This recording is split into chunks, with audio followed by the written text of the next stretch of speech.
Nakita na natin ngayon ang susi ng himala kanina.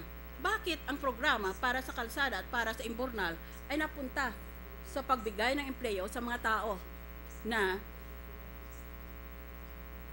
naglaboy-laboy sa kalye? Kasi magkapatid pala ang may hawak ng pera. Kaya anuman ang sinabi ng batas, basta binigay ng isang kapatid doon sa kapatid niya para may pera siya. For this program, the National Police received 332.64 million pesos.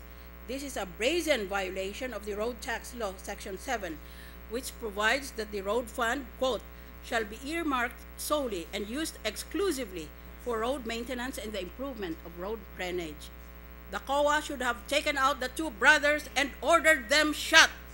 But COA limited itself to this observation, colon, quote, the absence of guidelines in determining the number of workers needed and the manner of payment gave no assurance that the number of workers hired and the expenses incurred were not excessive, unquote. Naghahanap kayo ng empleyo? Hindi ba napaka-frustrating yan? Pasok ka ng pasok sa mga opisina at hindi ka matanggap? Ito, malumapit ka lang sa dalawang magkapatid na ito, sigurado. Ang trabaho mo lang sa mataas na sweldo, sa minimum wage siguro, ay magwawalis-walis ka sa kung anong daan ang kursunada mo. Ronnie Puno claims that every time I mention his name in exposing a scandal, I am driven by revenge because I lost the 1992 presidential election. That is always his mantra. I believe he repeats it even in his sleep. He's driven by guilt for cheating me of the presidency by the time-honored formula of dagdag bawas. Thus, Ronnie earned his reputation as a man of the world, a man of means, and a, quote, political strategist, unquote, which is a polite word for something that should not be repeated in civilized society. Ronnie said that I'm pursuing a program of personal vendetta. 209 na ngayon. Yung eleksyon kung saan ako tumakbo, 1992 pa. Hanggang ngayon, sinasabi pa rin niya na gusto ko siyang gantihan. No, Mr. Ronnie, don't flatter yourself. I am conducting an infinite vendetta against all the crooks in my tragic country. Kawawa ang bayan. And for the information of his brother, Rodolfo Dodi Puno, I was not the only senator to seek a probe of the road users tax. So did Senator Ligarda, who was the one who filed a motion to transfer the reference of the two resolutions to the Economic Affairs Committee, which he used to chair and which I chair now. For the lifestyle of Dodi, I refer to the Daily Tribune issue of 1 October 209, particularly the column Mr. Expose by former Senate President Ernesto Maceda. Let me quote his column in full. Quote, former Road Board Executive Director Rodolfo Dodi Puno, in a TV interview with Ces Drilon, denies any anomalies in the disbursement of 56 billion pesos of road users' tax collection. He charges Senator MIriam Santiago with political vendetta against him and his brother Ronnie. Unfortunately for Dodi, his rich and famous lifestyle gives him away.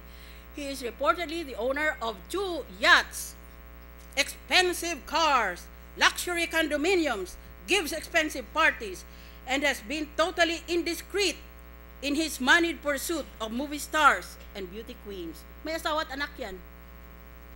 Let me repeat. Sa Tagalog, si Dodi, ang pamumuhay niya, kagaya ng mga rich and famous sa telebisyon. Ang ari niya ay kasama na ang 2 yate. Pag-aari niyang 2 yate, 2 yachts. Expensive car. Sabihin mo kung anong expensive car maiisip mo. Meron siya. Luxury condominiums. Gives expensive parties. Sa yate niya, nagpa-party siya. Kamukha talaga ng rich and famous sa TV. And has been totally indiscreet in his moneyed pursuit of movie stars and beauty queens. May asawa siya, may anak, pero naniligaw pa ng mga artista at mga beauty queens. Ang iba may mga asawa, pumapayag din. Ngayon, atakihin mo ako tungkol dito at sasabihin ko kung sino ang mga girlfriends mo para mahuli din sila ng mga kabit nila. Ang lakas ng loob ninyo, ha? Gusto nyo iskandalo? Sige. In Nueva Ecija alone, former Governor Tomas Joson released road board records showing a release of more than 3 billion pesos for aluminum road guards, which Governor Joson said cost less than 1 billion, awarded to 2 contractors without public bidding. The same system has been reported in Laguna. Senator Santiago is correct in saying this is enough evidence for a prima facie case of plunder against Dodi Puno, unquote from Senator Marceda. In addition, I also refer to the Daily Inquirer issue of 5 November 209, just a few days ago, particularly the column On Target by Ramon Tulfo, which reads, quote, a brother of a high government official who used to be a public servant himself allegedly bought a huge rest house in Boracay for 250 million pesos. Hindi mayamang pamilya ito, ha? Bigla ang yumaman itong magkapatid na ito. Ngayon super yaman na sila. The house was reportedly bought from a member of a prominent family in Metro Manila. Maybe the rumors are without basis, but can you blame people for believing the rumors? The guy earned billions of pesos. Repeat, billions of pesos from motor vehicle owners when he was still in government.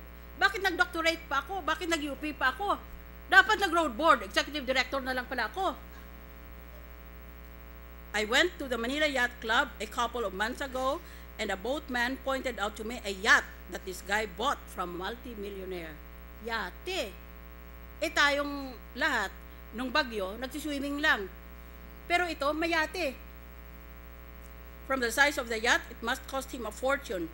This man doesn't know how to hide the fruits of his corruption, unquote. If the Maceda and Tulfo columns are too general for you, let me give you a more particular account from the Iloilo Provincial Administrator who wrote me on 24 September 209 before the committee hearing. I quote these excerpts. Sabi pa niya, Inday, kung gusto mo, I will affirm my complaint under oath before your committee. Quote, it shows the misuse and abuse of the discretionary powers wielded by the Executive Director of the Road Board in allocating funds outside of the scope authorized by law to the disadvantage and detriment of provinces and cities that are supposed to receive yearly shares for the repair and maintenance of its roads. The major anomalies I wish to highlight are the following: illegal allotment and disbursement of funds. Under the law, only provinces and cities are entitled